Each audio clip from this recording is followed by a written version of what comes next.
That is the Jesus prayer chanted in Russian. It's the only way to do it in Russian. Yeah. Over and over as well. Yeah, for isn't that what the 20 minutes. Isn't that what the what's the book? Pilgrims. Yeah, the Pilgrims. Not the Pilgrim's Progress. Yeah. The Way of the Pilgrim. The Way of the Pilgrim. That's it. Yeah, I think that's the way that goes. Yeah, you gave me that book because you got it at the library, I believe, for free. Oh yeah, I already had a copy though. Yeah, and so I started reading it, and it's kind of addictive because it's a really simple. Yeah. Like narrative. Russian peasant says the Jesus prayer over and over. Yeah, it's really great. And he goes and he's talking to people about the Jesus prayer. And all he has is a Bible and the Philokalia. Was that, of course, yeah. was that written before Dostoevsky or at the time of Dostoevsky? I think it was before. Okay. I wonder if Dostoevsky knew about it. I think it was before. Because it's kind of a Russian classic at this point, but I don't know if it was at Dostoevsky's point. Yeah. I don't know when it was written exactly. Yeah, but I love it. I haven't read it. It's just a simple, just a real simple, and the main character is kind of an enigma. Like I don't think you really know a lot about his history. I don't think. Anyway, maybe we should be reading that on the side here. Okay. All right, on to the Sensualists, book 3. So yeah, we're gonna get through the whole book 3 here in this podcast. To get caught up for our next reading. Yeah, which is starting. I realized at least our translation. My guess is that all of them are. You have parts, books, and chapters. Right. It's like the Summa. Yeah, it is. So we're going to move into the Secunda pars here after the Sensualists, right? Yeah. Because we're still in the Prima pars. Yeah, the Prima. But there's not parts of parts. So. Now we're getting into Mariology. Is that what it is? Yeah. So, but this is a really important chapter, important book for setting up the plot for the rest of the novel, because you get in some ways one of the main events that's going to like be the cause of a lot that comes. So it's really important that one, we just get like the nuts and bolts of what's happening here, because in kind of good form, it's not exactly stated explicitly because gentlemen don't speak about such matters explicitly. Dmitri does, though. Yeah, Dmitri tells anybody and everybody. That's right. Yeah, only when he's somewhat drunk, and then he cries afterwards. But with Dmitri, that's probably often. Yeah, no, he could be talking about football and be drinking and then after. Anyway. Exactly. Okay, well, let's start off with these. So the servants are introduced at the beginning of this, right? So we have 3 servants of Fyodor. Old Grigory, who in many ways is kind of a hero, I think. His old wife, Marfa, who seems to merely be a foil for Grigory, at least at this point. And then Smerdyakov, who is actually a very, very interesting character. Yeah. Whose name actually means stinky. Yeah. From his mother. From his mother. But it was funny because as I was reading that and it said that's what his name was, I was like, that's the Polish word too, because my parents would use that word. Śmierdzi is the Polish. So it means something stinks. I don't know why I knew that. One of the few Polish words I know. I must have been a smelly young boy. But let's so Grigory we already know a little bit about, right? He's the guy that raises the boys because Fyodor, in the words of Dostoevsky, forgets them, right? Which I think is a very interesting way of putting it, and sort of a very sad way too. Yeah. Gregory's a good guy, right? So he raises these kids. He has this loyalty to the second wife, Sofia Ivanovna, who of course is the crazy woman, Alyosha and Ivan's mother. You can't just say Alyosha's mother. You're gonna get in big trouble. Yeah. But yeah, we'll get to that later. So yeah, he has this great devotion to her, but he also we find out even more that he finds little children and raises them because for some reason they couldn't have children, right? Mm-hmm. They had a son. Oh, he died. And he That's died right, the 6-fingered boy. Within how old? A couple weeks. Yeah, he wasn't that old. And he had 6 fingers. And Grigory kind of, it almost sounds like he feels like he needs to make up the way that he treated his own son by raising these other boys that he ends up raising. And he does end up raising 4, right? There's Dmitri, Alyosha, Ivan, and Smerdjakov, who he raises as well. But it's interesting.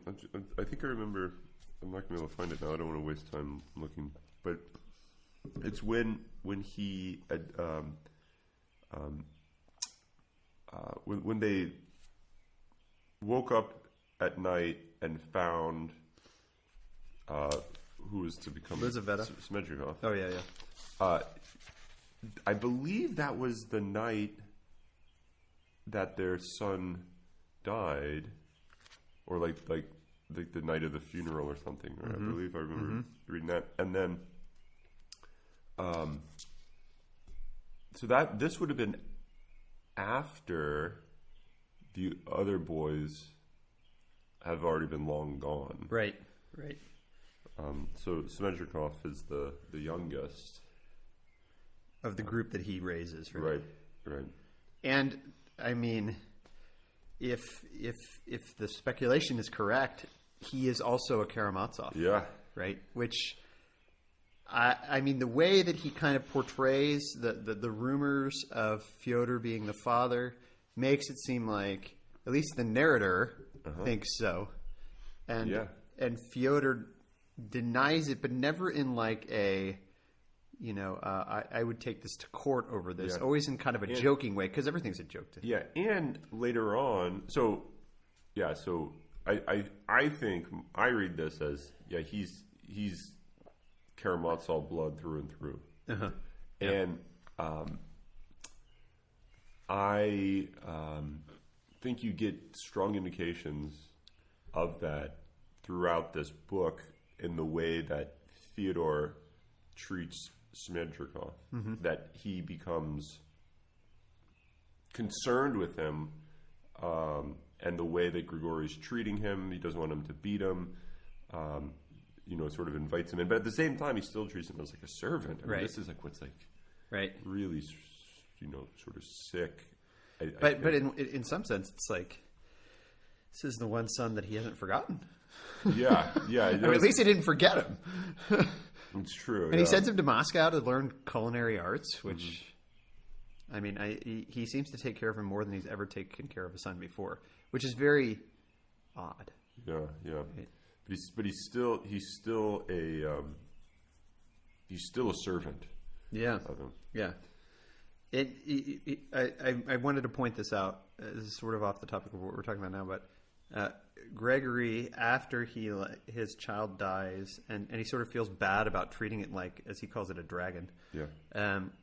He turns to reading the lives of the saints, devoted himself to quote religion. Right.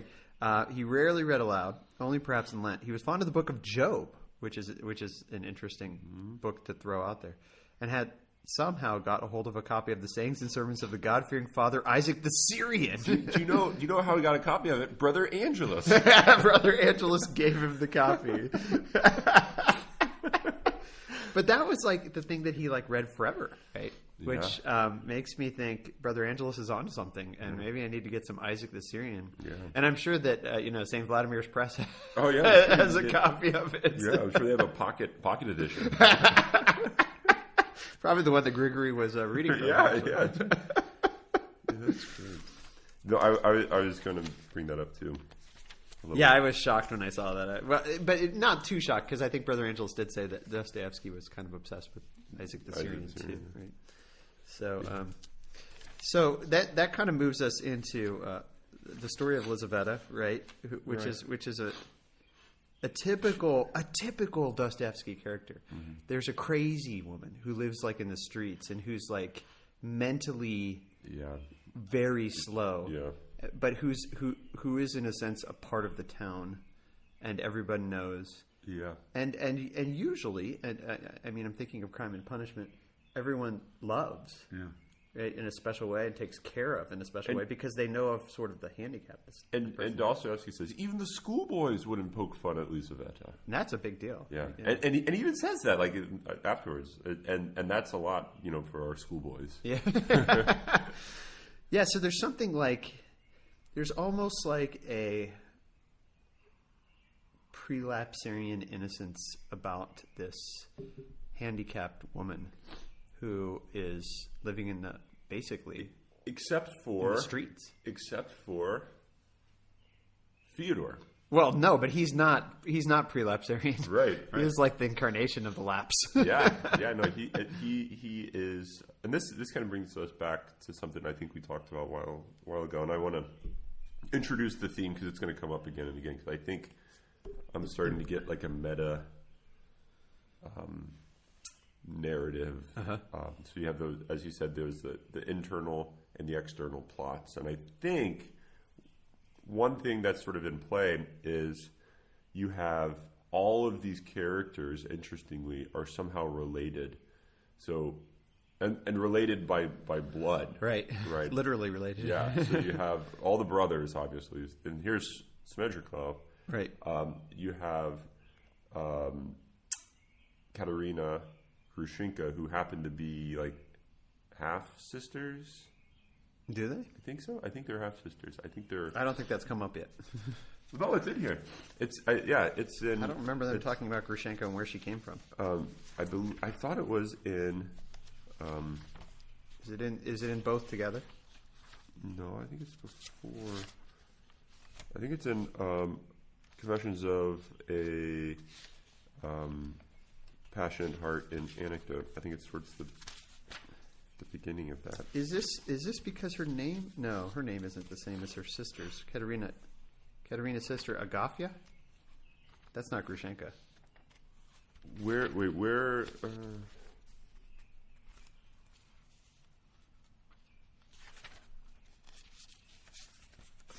I thought they were. So she has a sister on page 120, Agafya. Okay. Wait, where is page 120? 120 starts talking about so the lieutenant, right, is the guy who blows the money, right? And he's got two daughters, right. Agafya and Katerina. But then it doesn't talk. I didn't see, unless I'm missing something. I didn't see it talking about Grushenka at that point. So, right at the top of 120. There's a reference. I can't remember the scene of this. Ivan's a tomb, but so who's speaking here? Top of 120. I thought. Well, this is just Dmitri and Alyosha talking, right? Right. And so who's reporting? So Dmitri's reporting this. Hush, Alyosha, darling, I kiss your hand. You touch me so that Rogue Grushenka has an eye for men. And so then going on into. Okay, I guess I assumed that there was a relation. That there was a relation. But you might be right, but I might have missed it. But I don't remember that. Okay. Anyway, we can. But there's still a lot of sort of blood lineage sort of going on all over. Yeah. And so the theme. Well, it helps that Fyodor's sleeping with everybody. Yeah. To make the relations. Yeah. So the idea of a universal like family, that we're all related in a sense.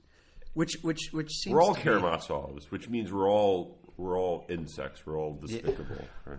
I didn't think about that. You know? Yeah, it's so because there is a big theme in here of everyone's taking on everyone. Everyone Yeah.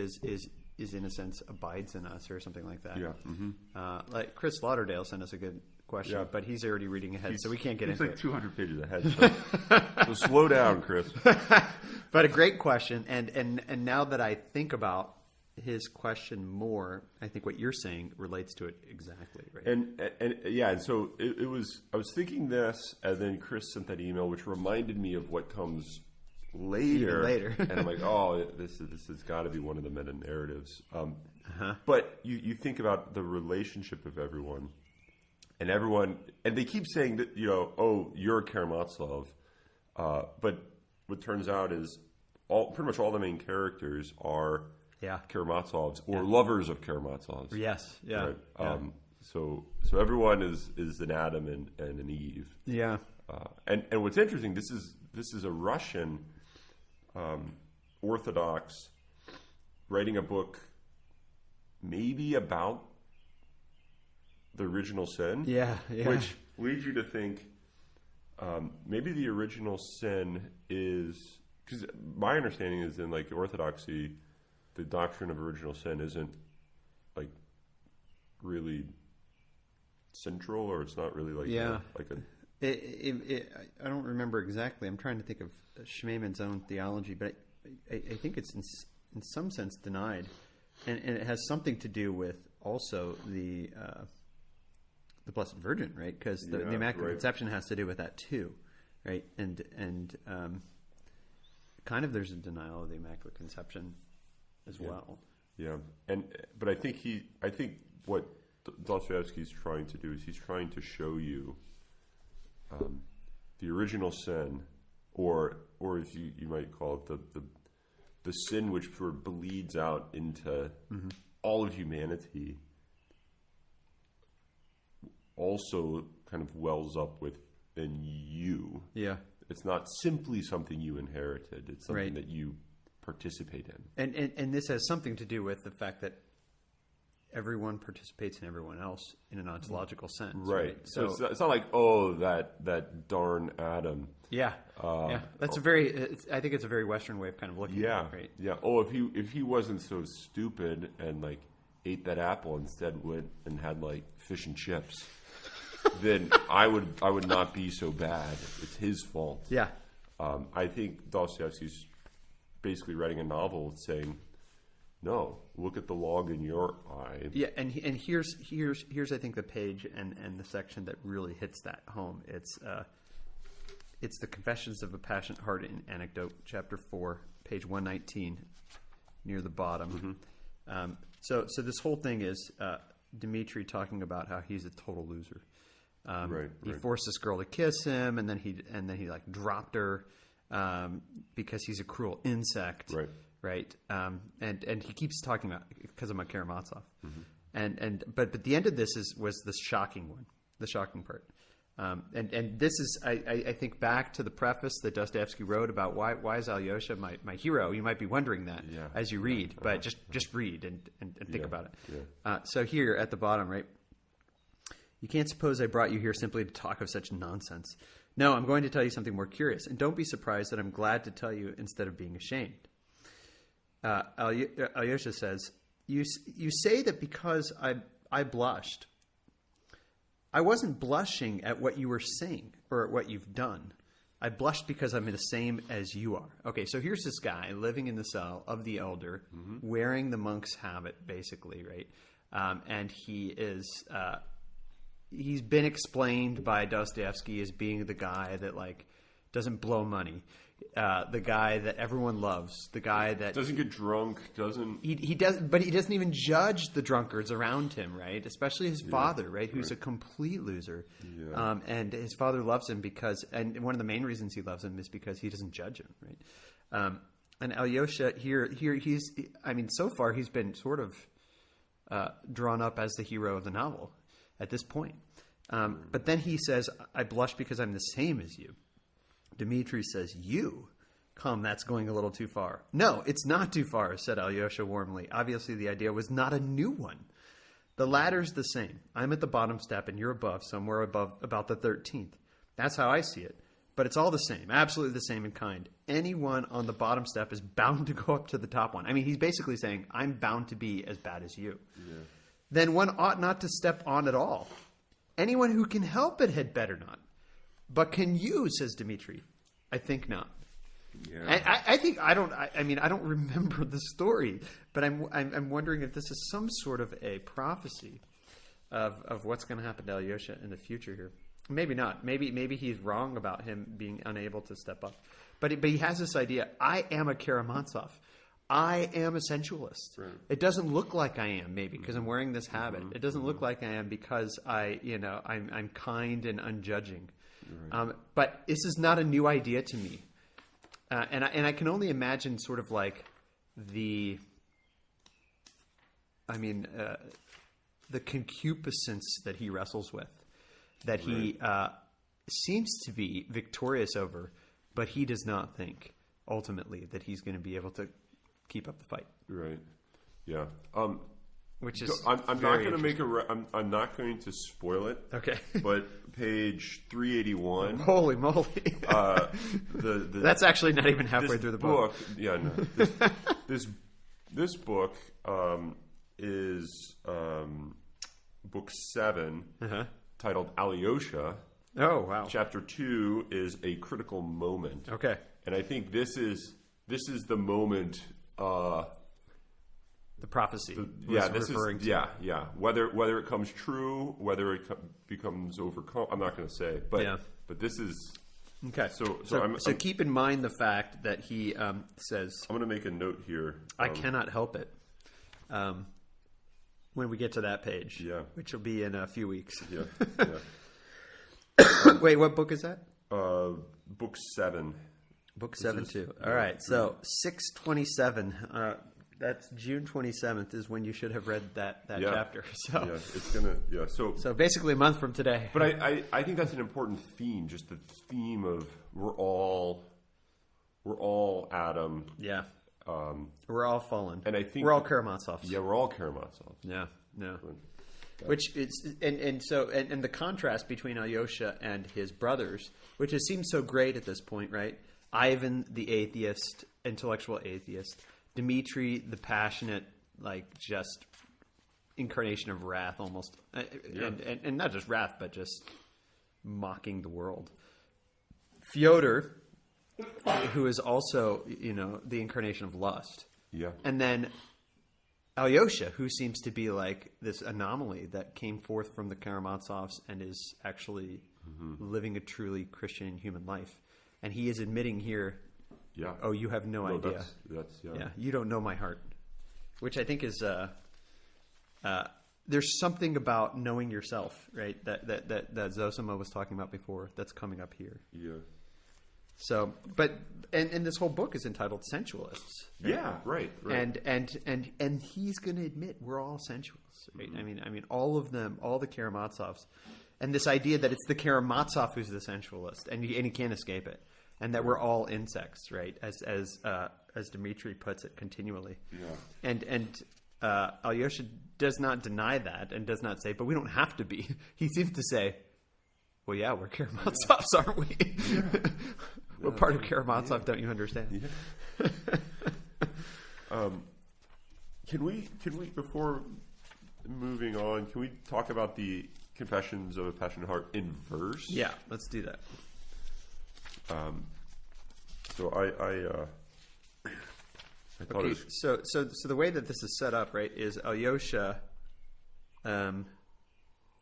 is told by Zosima, you're going to have to leave. Right. And his father says, come home. And you can see. And bring your mattress. Right. Which he never sleeps on anyway. But this idea that this obedience to his father, right? So he does go home, but he's not worried. He knows his father's just throws stuff out there all the time. Yeah. And for show, as buffoonery, right? Yeah. And it's interesting. He says, the narrator sort of says, and Alyosha believed that no one in the world could ever harm him, nor could anyone harm him. And he was like fully convinced of this, which is interesting. That's just straight out of Plato. Oh, really? Yeah. Yeah. Wow. I mean, the just, the good man can't be harmed. Because justice can't be taken from you. Yeah. Yeah. So he leaves because he's obeying his father, really. But he's going on his way to Katerina Ivanovna, right? Isn't he at that point? Like, when does he run into Dmitri? I think he's going there. Yeah, he's going there. He's going to Katerina's. But why is he going there? I don't remember now. I think it was because there was the note that was handed to him. There was a note that was handed to him by Madame Holikov. And the little girl, Liza. Yeah, who writes the letter later at on the in end. this Yeah, chapter, which we'll get to. Yeah. And so they hand him this letter, and so he's going there. Gets he doesn't know why. Pulled off the road. It says that this is page 110, entreated him in a note handed to him by Madame Holikov to come and see her about something. This request and the necessity of going had at once aroused an uneasy feeling in his heart. Blah blah blah blah blah. But so he's going to Katerina, and Dmitri sort of takes him over, right? Mm-hmm. Right. And what I find interesting is remember, Dmitri was just bowed to by Zosima in the grand scheme of things earlier this day. Runs out, and then here he is, basically pouring his whole life out to Alyosha. And it's also important to keep in mind that these brothers before this aren't like the best of friends. Mm-hmm. They hardly know each other. Yeah. Right? So here he is. He's pouring his life out to But there Alyosha. does seem to be sort of this idea that we're related. Therefore, yeah, you're the person I pour my life out to. Yeah, I mean, it's inevitable. Right. And then he says, I think this is going to explain a lot. And he starts giving his confession through Schiller's Hymn to Joy. And the previous times I read this, I didn't really take this too seriously because I didn't really take poetry too seriously. But now I read this carefully, and this was really really rich. So you have the homeless nomad wandered, laying waste the fertile plain. Wait, what page are you on here? Oh, sorry, 115. Okay. Sorry, the very beginning. So you have this homeless wanderer, and you have like this on a fertile plain, but looking to hunt, and then you have Ceres coming down, which I had to do a refresher on my Greek mythology. The mother of kind of like childbearing, and the mother of like agriculture, prosperity, and sort of stuff, and sort of maybe fruitfulness, all things. So she came down seeking in those savage regions her lost daughter Proserpine, but the goddess found no refuge, found no kindly welcome there, and no temple bearing witness to the worship of the gods. So came down, and there seemed to be no fruitfulness amidst the fertile plains. And of course, a big theme in Dostoevsky is atheism, right? So no temple to worship the gods. Yeah, right. And I think what you have after this, Dmitri says, crying. He's crying now. This poem's greatly moving to him. There's a terrible amount of suffering for man on earth, a terrible lot of trouble.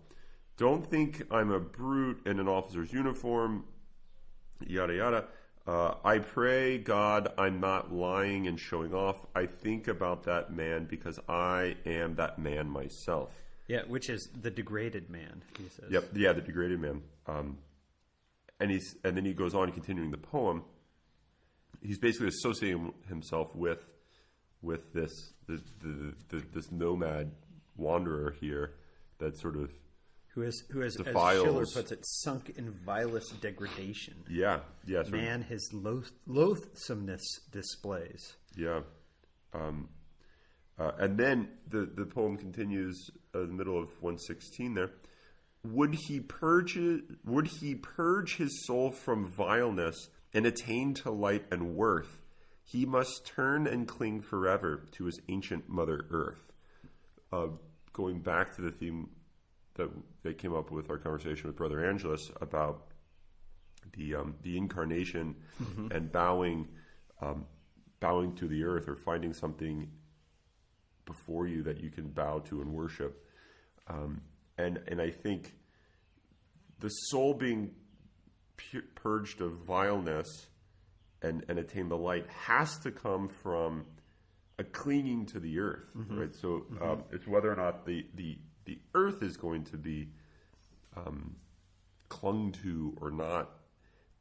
and then he goes on to say, but how am I to do that? Am I to become a peasant? Am I going to become, I don't know if you want to say simple-minded person. But it looks like that is the maybe the method of atonement for the degradation, for the vileness, is this clinging to the earth, which I think harkens back to this idea of this bow, which is kind of like the imagery of moving down and worshiping, in some sense of worship, the incarnate reality. Yeah. Before you. And the bow comes up again, of course. Katerina Ivanovna makes a Russian bow. Makes the true Russian bow, true Russian right? bow. Which she goes down to the ground again, right? And touches her forehead to the ground, it says. Yeah. And I think there's something in that again. I mean, this bow thing seems to be an important theme in this. Right. But I think, so he kind of talks about his degradation, but in that paragraph where he explains after his ancient Mother Earth, I think there seems to be hope. He says, am I supposed to become a peasant or a shepherd? That's the trouble. For everything in the world is a riddle. And whenever I've happened to sink into the vilest degradation, right? Quoting the poem, right? The vilest degradation. And it's always been happening. I always read that poem about Ceres and man. Has it reformed me? Never, for I'm a Karamazov. Yeah. So there's some sense where there's no hope. But if you keep going down, right? But I think that's like the idea. Like he knows it, but that's knowing that isn't going to purify you. Change him. Yeah. There's got to be something else, right? But he says, in the very depths of that degradation, I begin a hymn of praise. Let me be accursed. Let me be vile and base, only let me kiss the hem of the veil in which my God is shrouded. Though I may be following the devil, I am thy son, O Lord, and I love thee, and I feel the joy without which the world cannot stand. So there's hope in even who seems to be perhaps, I don't know, there's a question who's worse, Fyodor or Dmitri. But Fyodor's just lustful and drunk. Yeah. Dmitri's like vengeful and like that seems to be worse than even in Dante, right? I mean, the sins of the flesh, they're like in the upper circles of hell.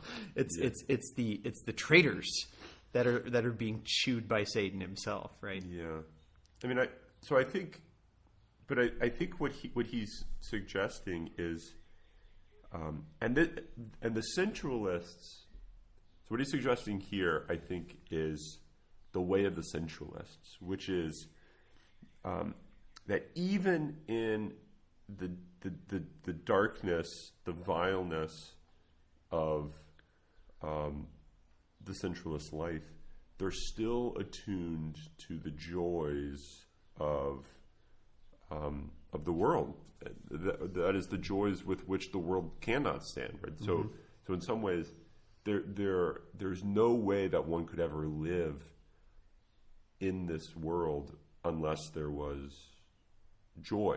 And I think the sensualists are aware of that sort of needfulness of something more than just, like what's before you. Now, granted, it comes about by this, insatiable drive for more brandy, right, or more right. women, or more, and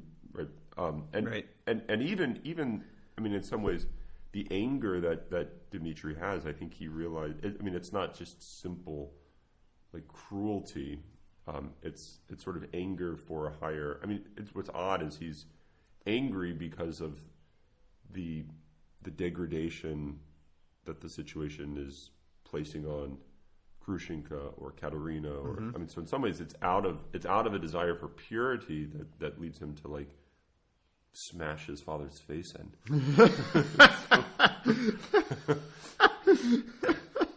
And that's the sensualist for you, right? They'll turn to violence for purity. Right, they'll beat the crap out of somebody, right? and at the bottom of this page, I noted this. He talks about. Well, first of all, this is where he gets into the theme of all we Karamazovs are such insects, right? And it's the next 2 pages later that Alyosha admits that he's on the same ladder, right? And so he kind of says, "Yeah, you're right. I am an insect." But he says, that second sentence. Oh yeah, he says, "An angel as you are, that insect lives in you too, and will stir up a tempest in your blood." Which Alyosha is not going to deny, right? You're right. But he says this, right? Beauty is a terrible and awful thing. It is terrible because it has not been fathomed and never can be fathomed, for God sets us nothing but riddles. Here the boundaries meet and all contradictions exist side by side. There's the paradox there. Right? That's great. I am not a cultivated man, brother, but I have thought a lot about this, and it's a terrible what mysteries there are. Too many riddles weigh men down on the earth. We must solve them as we can and try to keep a dry skin in the water. Beauty, I cannot endure the thought that a man of lofty mind and heart begins with the ideal of the Madonna and ends with the ideal of Sodom. This sort of link between Sodom and the Madonna, I think, is what you were just saying, right? That the sensualist who goes for more brandy and more women, but he recognizes there's something more, which is what beauty is, right? The something more, right? But he ends this paragraph, right? Did you know? He says, in the immense of mankind, beauty is found in Sodom. That's depressing. Did you know that secret? That the awful thing is that beauty is mysterious as well as terrible. God and the devil are fighting there, and the battlefield, which is the heart of man. But a man always talks of his own ache. Listen, now come to the facts. So, right?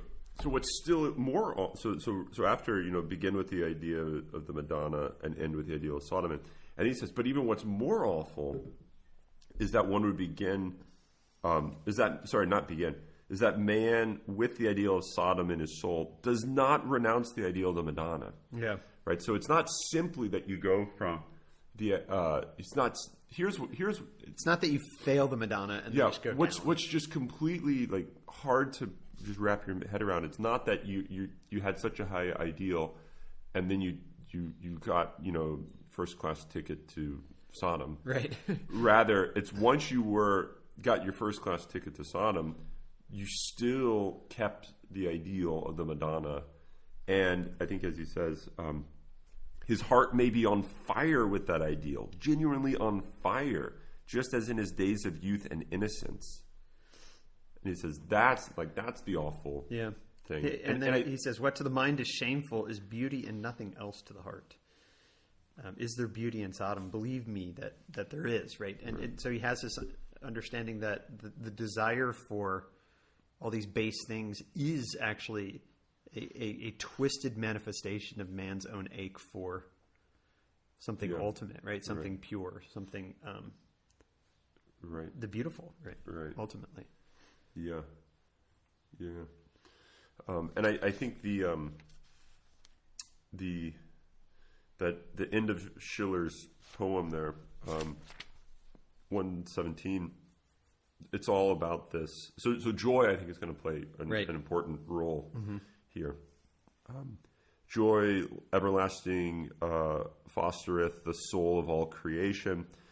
You get this I won't read the whole thing, but you get this beautiful description of, every blade of grass this turned towards the light.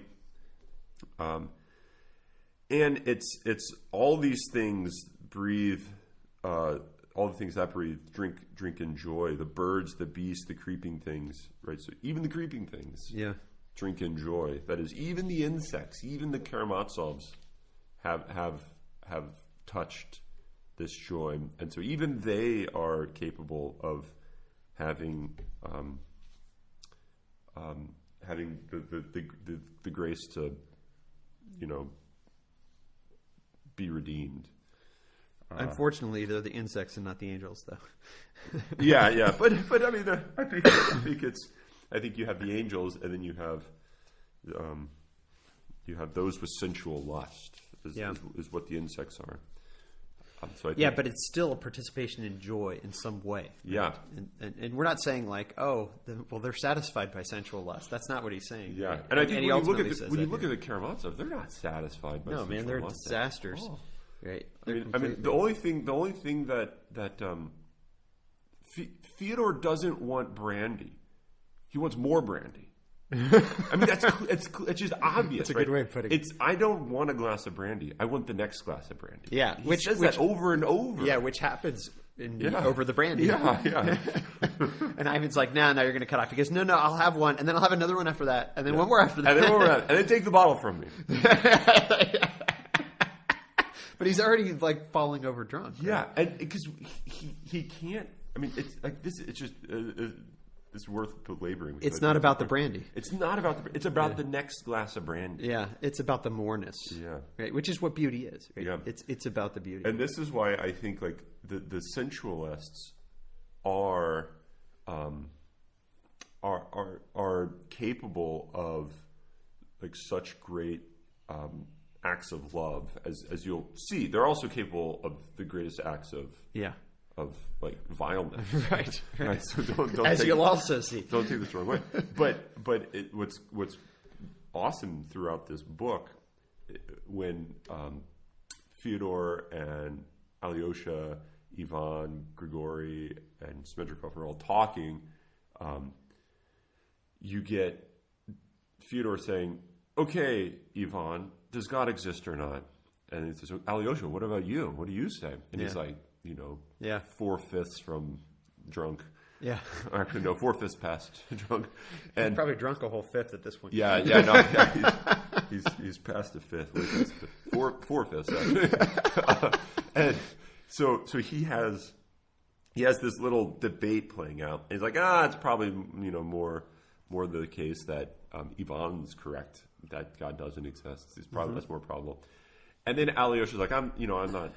I don't take it. No, it might be Ivan who says. I can't remember. But he says, I believe you, and he makes this reference to something along the lines of your belief is you're more true to your heart than you're better in your heart than you are in your head. Page 148. Like I'm not angry. I know your thoughts. Your heart is better than your head. Yeah. My heart better than my head, is it, O Lord? And that from you, Ivan. Do you love Alyosha? Yes, you must love him. Right. So there's this idea that there's something that Alyosha sees through to these to the academic atheist and the drunk womanizer. Right. That there's something deeper there. It almost seems like this whole. Everything you're talking about right now, and this whole section is sort of these Karamazovs are the antithesis of lukewarm, and it kind of goes back to Book of Revelation, of course, the famous line, Jesus will spit out the lukewarm, that the sensualist is the one who is the antithesis of the lukewarm. So if you're going to be something, either be Zosima or Fyodor, but don't be something like. Not one of those two. like Rakitin. Yeah, it's better to be Fyodor than it is to be lukewarm. And the reason, I think, is what you're pointing out. The capabilities of being vastly, just heroically human and virtuous is only present in the one who desires more, right? Yeah. And the person who doesn't desire more, I mean, there's just no hope. So the hope that we were talking about with Dmitri, right? And what we seem to be saying this whole podcast actually is, the hope exists because of his insatiableness. Right? Yeah. That's where the hope is. Yeah. And it's not just hope. It's like, because of his insatiableness, he's capable of being this great saint. Yeah, and this is the great paradox of the insect. It's also exactly that same drive what leads him to his degradation, the degradation of everything around him. Yeah. I mean, so you have the one and same thing capable of corrupting everything he touches, or pushing him to the redemption of everything he touches. Right. Like something like that's going to like completely, it's completely feasting, or it's just everything is crumbling. This is what he meant when he said contradictions exist side by side. Yeah. Right? Yeah. This is the paradox. But it's also, and here's the other paradox, to say I'm an insect is already a sort of knowing of oneself, as Zosima says, is like the most important thing in the world, and is sort of the true knowing of yourself, which, I mean, that same line could be said by, Francis de Sales. Yeah. Because, and in fact, the words are put in Jesus' own mouth, right? Yeah. I am a worm and no man. Yeah. Right? I mean, the idea of being an insect could be, yes, I'm an insect, I'm vile, and I'm going for vileness. Or it could be, yes, I'm an insect, I'm vile, but, something more, right? I recognize in humility my own inability to not climb this bad ladder. Yeah. And, I mean, you can read Schiller's poem and it's still not change you. You can know, right? You can know, as what St. Paul says, know what. I need to read more St. Paul. I know it's in St. Paul. I do what I don't want to do. Yeah, and yeah. I don't do what I want to do. Yeah. And this is right. Knowing it is. I mean, this is not going to overcome the insect nature. Right, but you have to know it, right? There's so many. Well, I shouldn't say it this way. That sounds really bad. There's so many people in the world that don't know it. But the fact that, and maybe this is. I was talking to somebody recently about liberal arts education. This is what liberal arts education is about knowing yourself and understanding your own vileness in a sense, and right? not in a merely externally descriptive way. Right. So like Dmitri knows himself in a way that most of us probably don't. Yeah. In the sense that, we think like, oh yeah, no, we're vile, but we only know that by way of like having read Francis de Sales, but not having lived what Francis de Sales is talking about. Right. Exactly. And I think this is the great paradoxical blessing of people like Dostoevsky himself, who lived such vile lives, but yet at the same time were thereby capable of like recognizing some deep truths, both about their vileness but also about their redemption. Right? And I think it's the felt lived needfulness that has to be there to actually be capable of really making a confession. Like you can't confess your sins unless you really are fully convinced that you are the sinner. Right? You're an insect, and you're in desperate need. Right? Yeah. No, and the centralists, one thing they know, they need something. Yeah. Right. Yeah. Like their life is about a need. Right. So it's the antithesis. In some sense, it's just the antithesis of pride. The prideful one, which is the root of all sin, right? The prideful one is one who says, I don't need anything or anyone. Right. Whereas it's obvious that these guys don't think that. Right? Yeah. In fact, one of the funniest scenes in this is when, right before he gets his snot kicked out of him, is when he's already like 10 sheets to the wind. And Fyodor hears Grushenka when Dmitri is is like beating Grigory to Yeah, go beat I know. Fyodor. Fyodor is not fearful of himself. He starts running towards him. Because what does he want? Grushenka. He's like, she's here. She's here. I'll die over this. I mean, that is in some sense there's something comic and pathetic about his activity, but in another sense, there's something that shows in a deep lived way a need for something. Yeah. Right. And now this need maybe is turned toward the sexual sensuousness, but nonetheless, it's a recognition of a need. And I think it's, but for an insect like Fyodor or Dmitri, I think it takes an awareness of that. Like, how is it that someone like that is going to come to know what it means to desire what Zosima desires? And I think it has to be by knowing what you really desire. And so you have to be fully aware of the desires that are like actually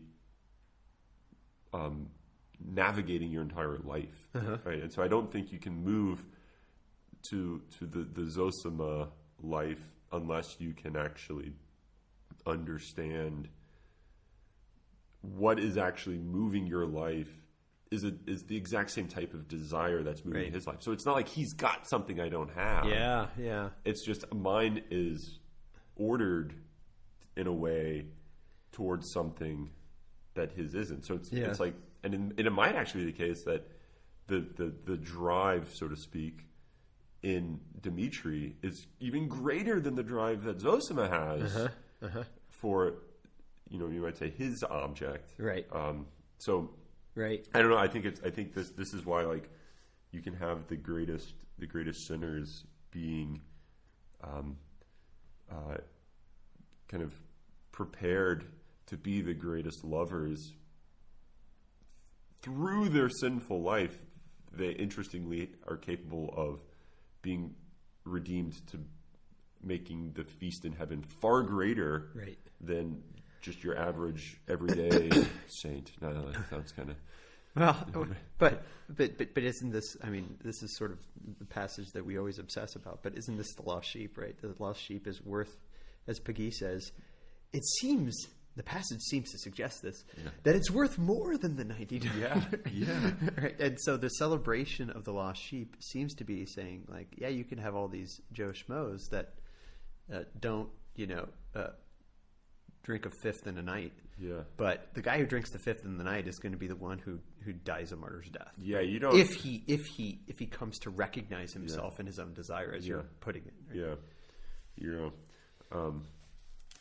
Yeah. But we should move on to what's. I mean, we've already kind of been talking about the controversy here, or at least the over the brandy part. Right? Yeah.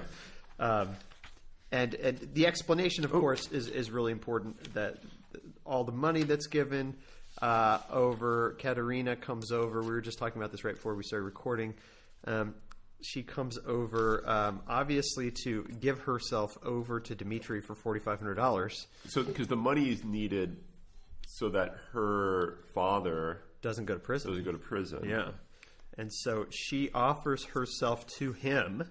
And he tries to kill himself. And he doesn't try to kill himself. He says, "I thought about killing myself." No, the father. Oh, the father does. The father does. And it was. I see. This is why I was mixed. Page 123 is the suicide or attempted suicide on characters. I was thinking it was Grushenka who came in. No, it's her sister. Okay, so I was thinking that was like a. Unless, I mean, no, I'm almost positive it's not. It's not, because remember, he's supposed to send the money to the sister, right? And he doesn't, because he spends it on Grushenka, and I'm assuming that's a different person. Yeah, I'm gonna have to go back and read so this again, because I was thinking that was I was reading too quickly but in the both names, I remember being confused about that too, because in the Both Together chapter, when she actually calls her out from behind the curtain, she says her real name, Grushenka's real name. and it sounded like her sister's name, but it wasn't. I don't think. Agrafena Alexandrovna. This is on 162. Yeah, so her sister is Agafia Ivanovna. Okay. Right. Okay. So Agrafena. I was okay. That's that. I remember reading that, up. and I was like, Okay. wait a second, is that her sister? Yeah. I was like, oh, her sister's there. And then it says Grushenka came out from behind the curtain. And I was like, what? Okay. Okay. And then, of course, I was as shocked as Alyosha that she was there. Yeah. What? Grushenka's there? And Katerina Ivanovna loves her? Yeah. Right. Yeah. But, of course, right, but I want to mention the bow here, right? So she goes to his house.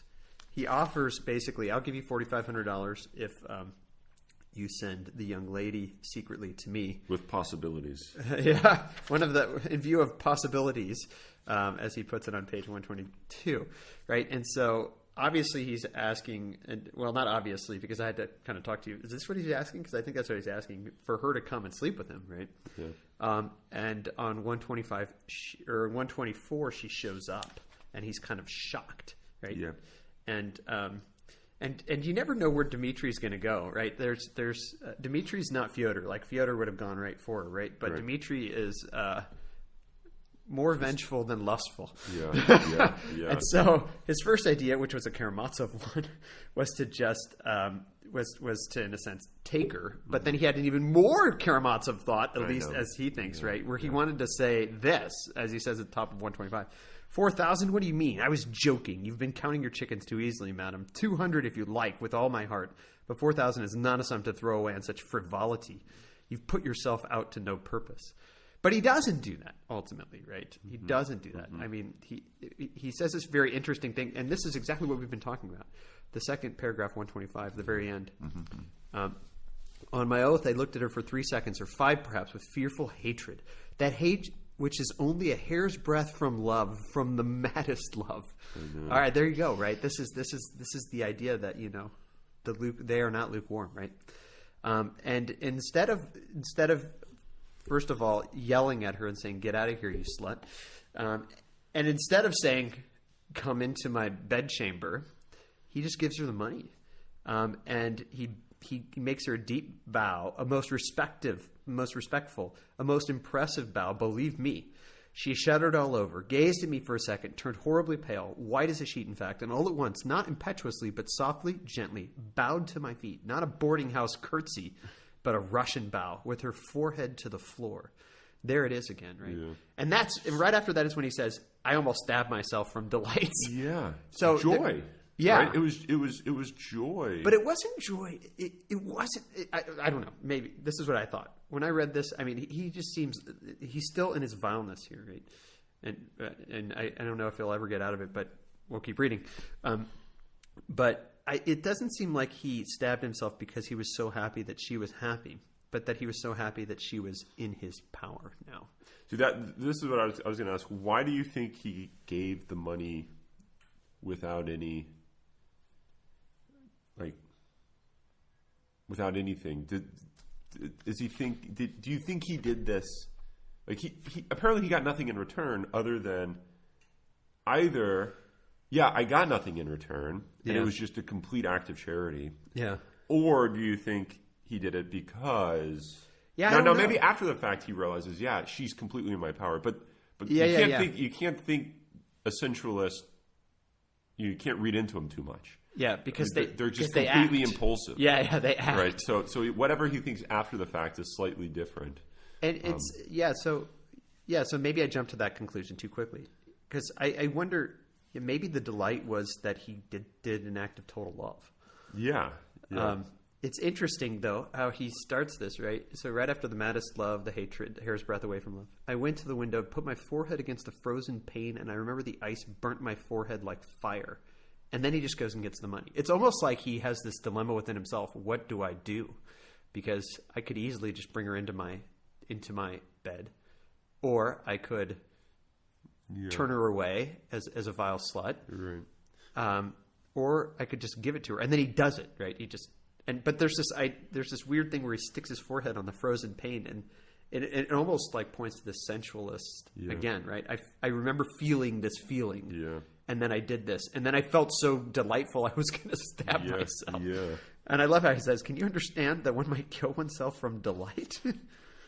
He's like, that's so stupid that someone could do that. But I think it's pointing out deeper his sensuality, right? But the delight, you're right. Maybe it was just love. And I didn't degrade her.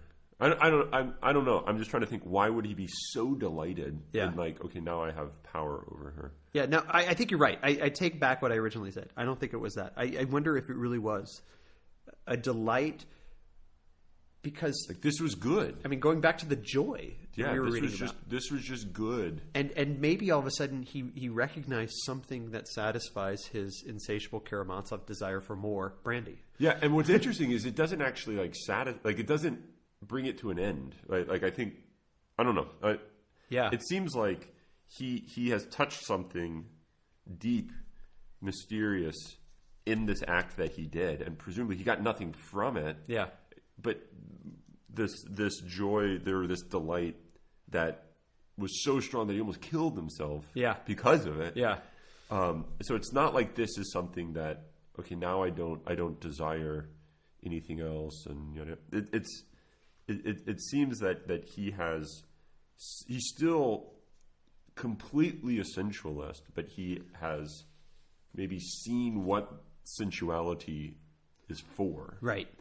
Yeah, and in a sense, this could be a revelation to himself, which leads to a turning point in his life to move himself towards what's real. Yeah, and then after the fact, he realizes, what this has done, interestingly, is put her completely into my control, and then he obviously, being a sensualist, has to run with that, right? But I got the impression initially that this was a type of action that was almost beyond his comprehension at the moment. Why didn't I do anything other than just give the money? What's beyond his comprehension is his own action, right? That's I don't even understand myself. And it kind of goes back to his point that right in that section we were reading where he was quoting Schiller. He says, "Man is too broad." Yeah. Right? There's this idea that man himself is this mystery. And therefore he doesn't even understand why he did that. No. Right? And he doesn't, he could go down that road and explore why did I do that and really come to some real conclusions. But he quickly kind of grasps onto the next thing. Mm-hmm, mm-hmm. But I love this section. So he goes off to Grushenka. But let it pass, and to hell with all who pry into the human heart. Where's that? That's right after. That's in the delight paragraph. Oh, okay. And I fancy telling you my inner conflict. I have laid it on rather thick to glorify myself, but let it pass. Yada yada. So I mean, I think in a sense, I get the impression that I don't know. I don't really know why. But whatever. But it was an incredible. Yeah. An incredible feeling. Which is what he's all about. And I love how when he does end up going to Grushenka, right, and blows the $3,000 that Katerina gave him, right, which she knows about, right, and she still wants to marry him. And there's a big question of Katerina too here. She wants to save him from himself. Yeah. And she loves her own virtue, not me, as Dmitri says. Yeah. She's an interesting character. Yeah. And I wonder what's going to happen with her. But he takes the money, he goes to Grushenka. And he goes, I went in the first place to beat her. Yeah. This is so Dmitri, right? Because he found out that his father gave her an IOU that she was going to ruin him with. Yeah. And so he was going to go there and beat the crap out of her. I went to beat her, and I stayed and spent $3,000 on her and spent a whole weekend with her doing who knows what, right? Apparently spilling the beans about Katerina. Yeah, yeah. Which he did for the sheer pleasure of it, right? Yeah. And then, later on, when she tells Katerina that she knows that she went to his house for the $4,500, and he goes and he meets up with Alyosha meets up with Dmitri after that, right? This is all the way on page 170, 171, right? That he starts telling him this awful scene. They were both there, and he's like, what? He couldn't believe it. He's struck dumb, it says. Page 170, right? Impossible! You're raving, Grushenka with her. And then Alyosha spends 10 minutes describing everything that took place there. Yeah. And he's just like dumbfounded, listening, staring at him with a terrible fixed stare. But as the story went on, his face became not merely gloomy but menacing. He scowled, he clenched his teeth, and his fixed stare became still more rigid, more concentrated, more terrible, when suddenly, with incredible rapidity, his wrathful, savage face changed. His tightly compressed lips parted, and Dmitry Fyodorovich broke into uncontrolled, spontaneous laughter. He literally shook with laughter. For a long time, he could not speak. She wouldn't kiss her hand. So the whole thing about, I actually am not going to kiss your hand, so that you remember. Like, Grushenka is an evil, man. Oh, that was... So that you remember, as she puts it. That's the exact move that Dmitry contemplated doing to Katerina with the 4,000 rubles. Yeah, you're not worth 200. Yeah, you came here, and yet it was him all along that said, come and I'll pay 4,000. Yeah, right. And so it sounds like Grushenka is like deeper into it than Dmitry, deeper into the mess of vengefulness. Because I mean, and she says this like multiple times here, page 167. After all, I think I won't kiss your hand, so that you may be left to remember that you kissed my hand, but I didn't kiss yours. And right after that is when she gets kicked out. Vile slut, go away. Yeah, right. Yeah. But the fact that Dmitry he laughs like crazy at this, and he says Grushenka should be flogged on the scaffold. She's the queen of all she-devils, but she's magnificent in her own line.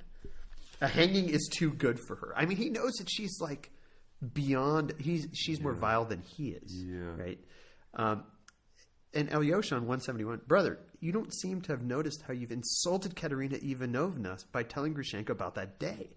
Right? And that's the real insult, right? Not kissing the hand, but you told, and he even we read that part. Yeah. I swear that it will remain in secrecy forever. Yeah, yeah. And he says she flung it in her face that she had gone to a gentleman to sell her beauty. It's an interesting phrase. I mean, I don't know if that's like a Russian phrase. To sell your beauty. Sell your beauty. Yeah, maybe it is. But, yeah. But I don't know. I just thought that was an interesting. He says, what could be worse than that insult? It said, what worried Alyosha more than anything was that, incredible as it seemed, his brother appeared pleased at Katerina Ivanovna's humiliation. Which, and then he says he's a thorough scoundrel, and he keeps saying that. Right? And it's, I mean, this is really, I mean, it's hard to like wrap your head around what's going through Dimitri's head at all these stages, because when he says, continuing where you were reading the bottom of 171. Yeah. Yes, perhaps I really did tell Grushenka about that fatal day, as Katya calls it. Yes, I did tell her. I remember. It was that time at McCroy. I was drunk. The gypsies were singing. You know how that goes. Right? But I was sobbing. Right? It's like, the gypsies, they were singing. You know, when you were drunk with gypsies all the time, Alyosha. Sure, there were like apples. But I was sobbing. I was sobbing then, kneeling and praying to Katya's image. And Grushenka understood it. She understood it all then. I remember. She cried herself. Damn it all. But it's bound to be so now. Like completely bizarre. Yeah. That like they know how wrong this is. Just how wrong this is to like bring this up and to like somewhat make fun of it or use this or to use it really. I mean, know that this is a great, powerful instrument. Yeah. This knowledge is a great, powerful thing. But at this point, you don't see that Grushenka is trying to get anything out of it but sheer like degradation. Yeah. Like just for the fun, the twisted fun of degrading this person to the ground.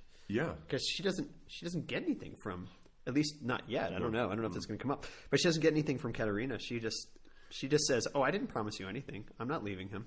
But who says I'm leaving him? Oh, and by the way, you tried to sell yourself to him, right? And it's just like this. Like, I'm going to bring it up just to tell you that I know it. Do you think? I mean, it almost seems that she's trying to like win Dimitri. I mean, she's kind of already won Dimitri over, but kind of like wants to like rub it in her face. Yeah. And also like, look, you're just like me. You know, you're no different from I am. Yeah. You know? Yeah. And that's why she ultimately gets kicked out, because Katerina knows that, but she won't admit that she's an insect, right? Because she's noble, or she seeks to be noble. And maybe this, I don't know, maybe this is why she wants to save Dimitri from herself, is to sort of overcome her own failure of prostituting herself. Because if I can save him, that means I've got to be like above him. Yeah, yeah. Or at least that's got to mean that I'm not an insect. Yeah. Right. Yeah. Or an angel. I mean, you have the angels and the insects. Yeah. And so, and this is an interesting question. Maybe Dimitri is further along the path than she is, because he at least admits he's an insect. Yeah. Whereas she won't. And then this is we can kind of wrap this up. It's getting kind of longish now, but I think we even if we don't comment on it, it's important just to bring it up. 172. Yeah, I think we need to end with this at least. Stay, Alexei. One more confession to you alone, cried Dimitri, suddenly turning back. Look at me well. You see here. There's terrible disgrace in store for me. As he said here, Dimitri struck his chest with his fist with a strange air, as though the dishonor lay precisely on his chest. Right, not in his chest, on his chest. And this is in some spot, in a pocket perhaps, or hanging around his neck. You know me well, a scoundrel, an avowed scoundrel. But let me tell you that I've never done anything before and never shall again, anything that can compare in baseness with the dishonor which I bear now, at this very minute on my breast, here, which will come to pass. Though I am perfectly free to stop it, I can stop it or carry it through. Note that. I mean, this sounds terrible. Yeah, I know. But there's something important about what he's referring to, what Dimitri is referring to here. Like, what's the here? What's he designating, and why is this the disgrace that's in store for him? And it almost seems like in this section that whatever he has on his chest or in his chest or in his heart or whatever he's pointing to here is worse than the actual act. Yeah. Like that whatever betrayal he's discussing right now, the fact that it's already happened in the heart is worse. And it kind of goes back to what Smerdyakov in the controversy talked about, right? If I tell the Mohammedan that I don't believe in Jesus Christ, I've already denied it in my heart anyway, so I'm actually telling the truth, right? Yeah. And so it kind of, I don't know if this is Dostoevsky getting to the idea that one's own betrayal within oneself is worse than an act that's done sort of as a result of that betrayal. It's just like the fruit of... Yeah, it's a fruit of what's already taken place within oneself, right? Yeah. And, so that's important to keep in mind. We don't have to talk about it, but it's worth bringing up, I thought. Bottom of 154. This is after Fyodor got beat. I'm just going to read this. This can be our parting thought. Well, I have one more thing I want to just bring up. Good happy note here. Damn it all, they keep saying that. If I hadn't pulled him away, this is Ivan speaking here. If I hadn't pulled him away, perhaps he'd have murdered him. Oh, wow. It wouldn't take much to do Aesop, would it? Whispered Ivan to Alyosha. So, I mean, Ivan's sort of rustling around in his head. Look, if I wouldn't have done anything, the old man would be dead now. Yeah. Right. Which obviously he seems to desire like, as well. Kind of like this would that be so? I mean, we know Dimitri desires it because it flies out of his mouth. Nonstop, and right? he try to kick the guy's face. Well, that too. Yeah, I forgot about that. 3 times, and then Alyosha says, "God forbid," and he says, "Why should he forbid?"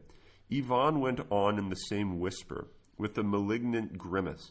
one reptile will devour the other and serve them both right too. Alyosha shuddered. Of course, I won't let him be murdered as I didn't just now. And he goes on. But it's interesting. It kind of comes out in a whisper to Alyosha that he kind of desires his father's death. Yeah. Yeah. So there's two now. And it's like, it wouldn't be a bad thing. He's basically saying it wouldn't be a bad thing if he murdered him. Because so he kind of agrees with Dimitri's comment. Bad people, despicable people should murder despicable people. Like that's just like the nature of things. But he agrees with Dimitri's comment back in this chapter when they were in the Zosima's room. Why is such a man alive? Yeah. Uh-huh. And that's in a sense the question of at least this section of the book. Yeah.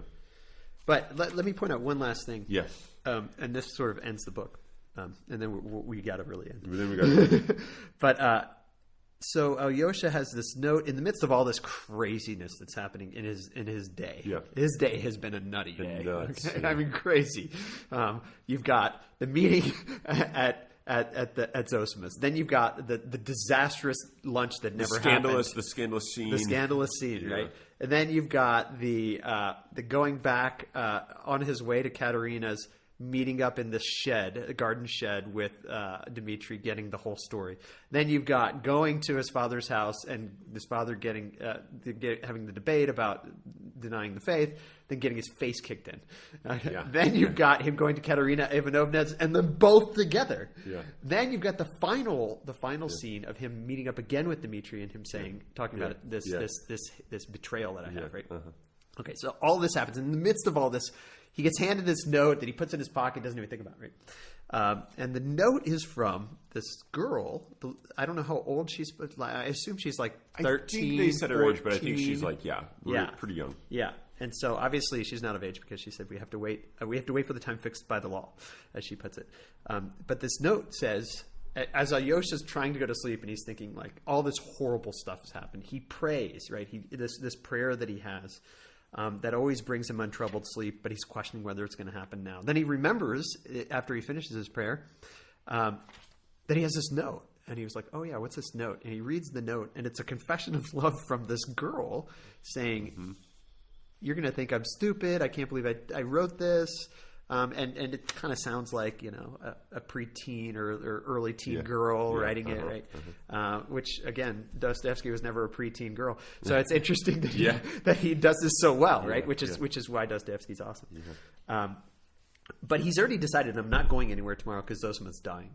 Right. But then he gets this note, and it ends with, you must come because I love you and I want to marry you.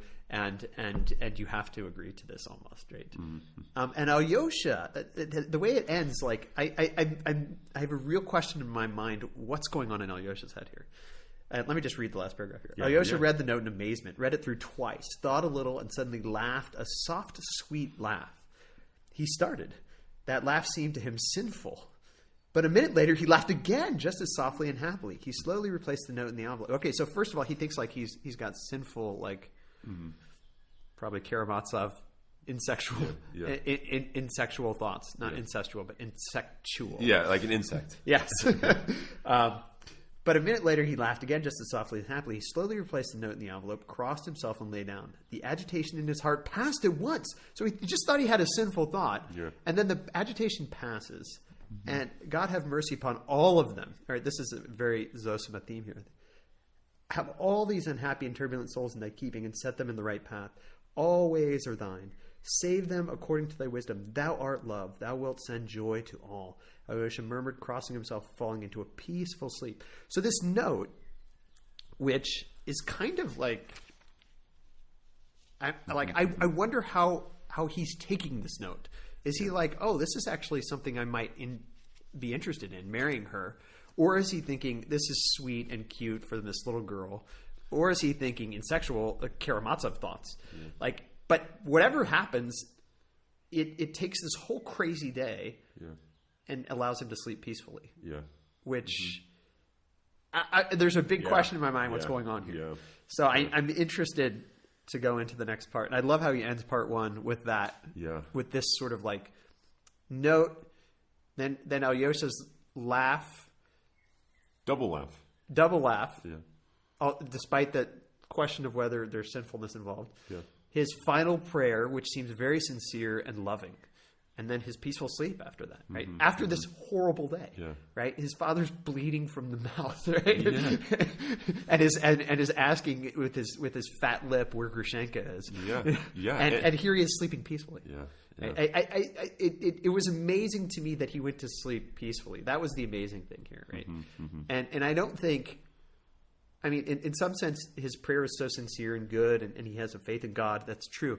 But I don't think the peace comes from that. It seems to be something about the note. Yeah. Which I can't wait to see what happens. Yeah. Oh, man. This is okay. incredible. All right.